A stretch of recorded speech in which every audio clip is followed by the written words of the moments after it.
We as QED are incredibly excited about the potential of Nigeria as a country and Africa en masse. Africa is very young. It's got a huge population. It's growing in that population. The population is digitally enabled and is looking for digital services in order to provide them the opportunity to be able to manage their money, to move their money, to save and to borrow. So I think that we are just really massively excited as a dedicated fintech investor that's invested now around the globe to really dig into the opportunities that are here in Nigeria in particular. Now, we've made 8 investments now in the last 3 years here in Africa, in Nigeria and Egypt, in Kenya and in South Africa, in payments and in lending. And we're really excited about this opportunity. What should people bear in mind? I think, look, you have to watch out for FX volatility. That's been a huge issue here in Nigeria, of course. And I think that realizing that the ecosystem, the infrastructure is still developing. If you're in the United States and you want to invest in fintech, you can pick off very small parts of the value-added chain.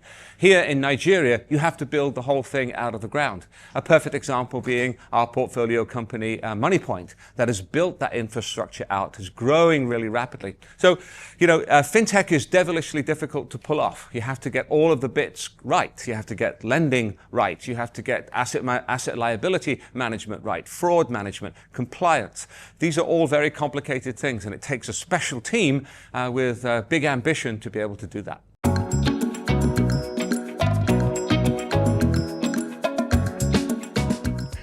Regulators play a key role in the future of fintech.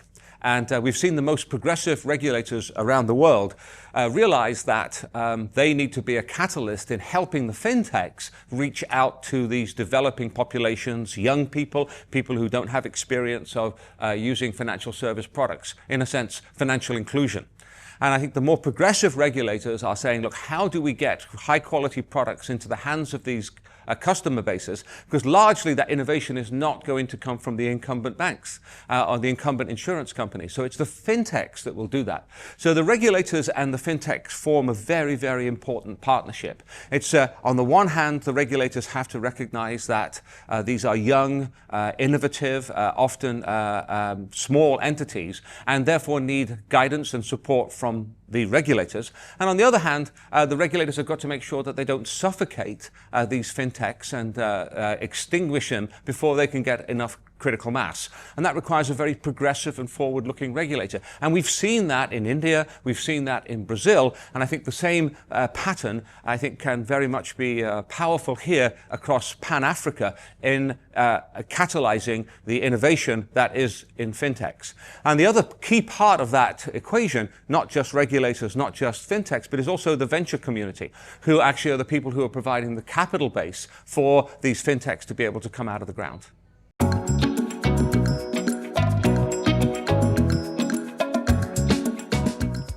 As QED, we've made 250 investments now over 17 years around the globe. We've been lucky enough to invest in 31 unicorns, companies that have a valuation over $1 billion.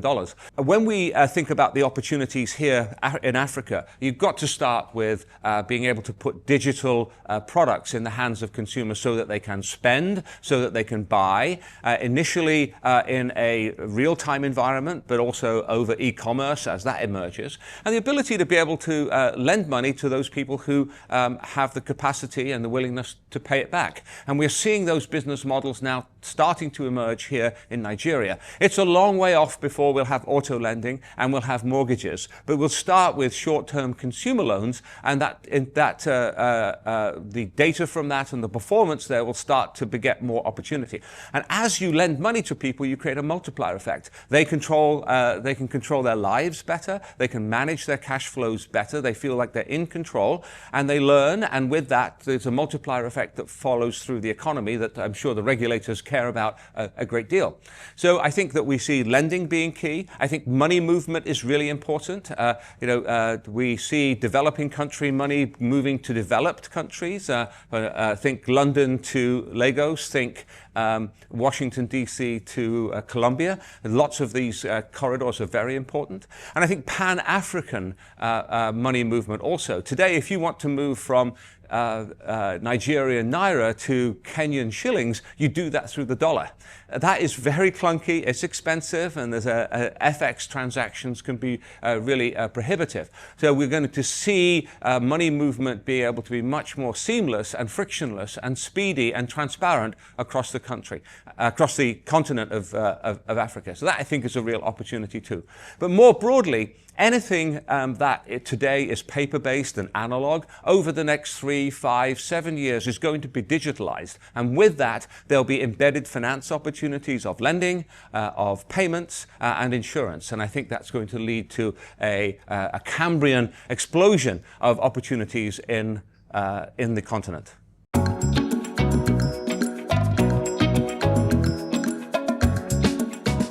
It's such a pleasure to be here today. I got in yesterday from Washington, D.C., and to see regulators, to see venture companies, to see founders, to see the whole DFI ecosystem being here, I think is really terrific. And with that, people coming together to say, look, how can we make a difference? How can we have an impact in this developing world? And how indeed can we marshal our resources in a really focused and aligned way to be able to make the world a better place.